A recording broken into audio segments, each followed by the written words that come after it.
L'hiver dernier, nous avions rencontré Lucien Carles qui nous présentait une exposition sur le thème des métiers avec des santons. Cet été, c'est une autre exposition, toujours avec des santons, qu'il nous propose à l'Office du tourisme de Saint-Étienne-de-Tinée. Lucien, de retour à Saint-Étienne-de-Tinée pour une exposition avec des santons. Oui, bonjour. C'est une exposition tout à fait originale qui m'est venue l'idée parce que j'ai voulu refaire vivre un petit peu Saint-Étienne-de-Tinée à travers les santons. Les santons, c'est des santons uniquement sur l'historique. C'est un petit peu l'histoire, une partie de l'histoire de France, du comté de Nice et de Saint-Étienne-de-Tinée en particulier. Voilà, donc il y a 90 santons. Une grosse partie des santons ont été fabriqués spécialement pour cette exposition. Je suis en contact avec des santons, les santons Tourangeau, les santons de Saint-Guilhem-le-Désert, des santons Escoffier, qui fabriquent spécialement des santons historiques pour mon exposition. Direction l'exposition. Eh bien oui, donc c'est un petit peu une partie de l'histoire de France, du comté de Nice et de Saint-Étienne-de-Tinée. Ça commence bien entendu par la préhistoire. Je suis allé à Terra Amata chercher des santons de la préhistoire avec les animaux de l'époque. Ensuite, on continue un petit peu par Jules César, l'Empire gallo-romain. Donc je suis allé au Trophée d'Auguste prendre les photos et trouver les santons qui ont été trouvés dans différents pays même.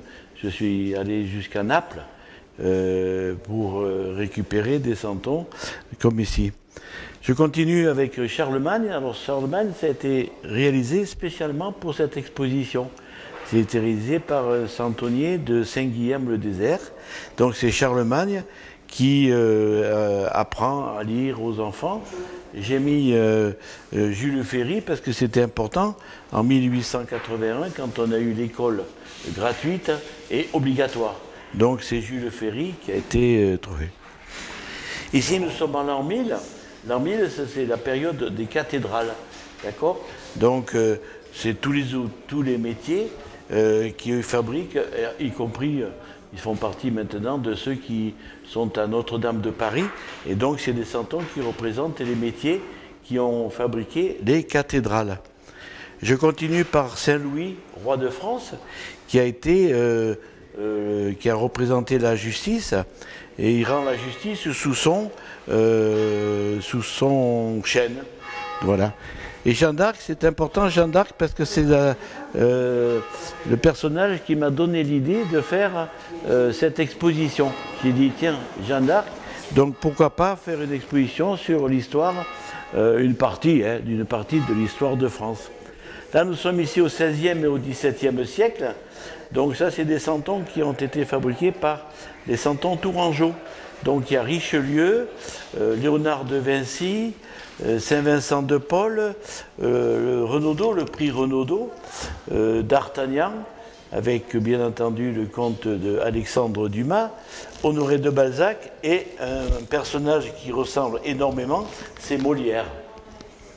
On continue avec la grande armée napoléonienne. Ça, c'est des santons qui m'ont été prêtés par une famille de Ron, la famille Francine Marin.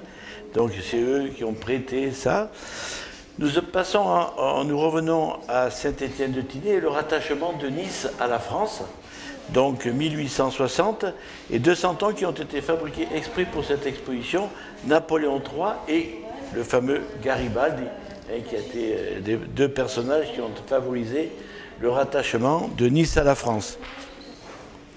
Donc Napoléon III et Garibaldi avec les 2 Niçois, donc le drapeau français, le drapeau de Savoyard et le drapeau Saint-Étienne avec les 2 croix blanches sur le fond rouge.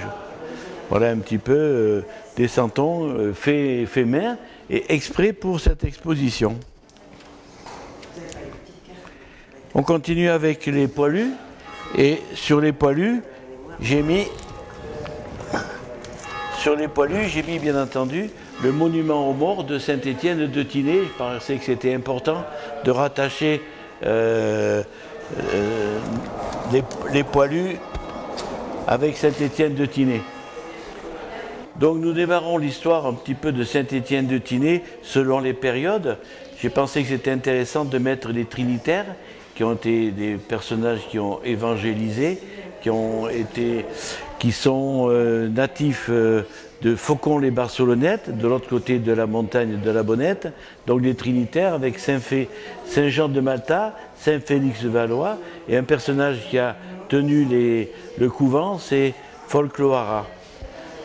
Le passage des Templiers qui ont qui sont essentiellement été à Saint-Damas-le-Sauvage, à Oron. Il n'y a pas grand-chose qui sont passés si la maison du Rabions a reçu les Templiers. Ensuite, les personnages qui sont très importants pour notre village, ce sont les pénitents qui, depuis 1300, 1400, 14e et 15e siècle, et ce sont eux qui s'occupent des obsèques de tous les défunts. C'est très important, la solidarité et les obsèques. Un moment important dans la vie du village, ça a été le XXe siècle qui a donné naissance à beaucoup de prêtres natifs de Saint-Étienne de Tinée et qui ont participé au diocèse de Nice, avec quelques noms très importants, l'abbé Galéan et particulièrement Monseigneur Barcy, qui est parti l'année dernière et qui a été un des vicaires de Saint-Étienne de Tinée. Un moment important dans la vie du village, c'est depuis 1929, l'hôpital Saint-Maur, avec au départ géré par les religieuses. Sœur Émilienne a mis au monde environ 1000 enfants de natifs à Saint-Étienne de Tinée. Ça s'est arrêté dans les années 70. Les 75 ans des sapeurs-pompiers, depuis 1948, date de la création des sapeurs-pompiers, avec les pompiers et la photo des premiers pompiers de Saint-Étienne de Tinée. Et on termine par la municipalité où on peut voir tous les maires qui ont été maires à Saint-Étienne de Tinée depuis 1871. Et on termine bien sûr par Colette Fabron, qui est notre maire actuelle.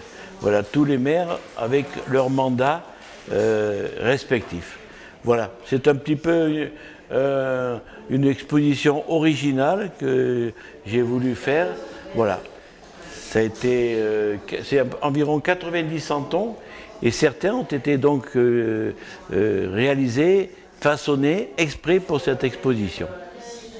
Mais cette exposition est un petit peu originale et historique.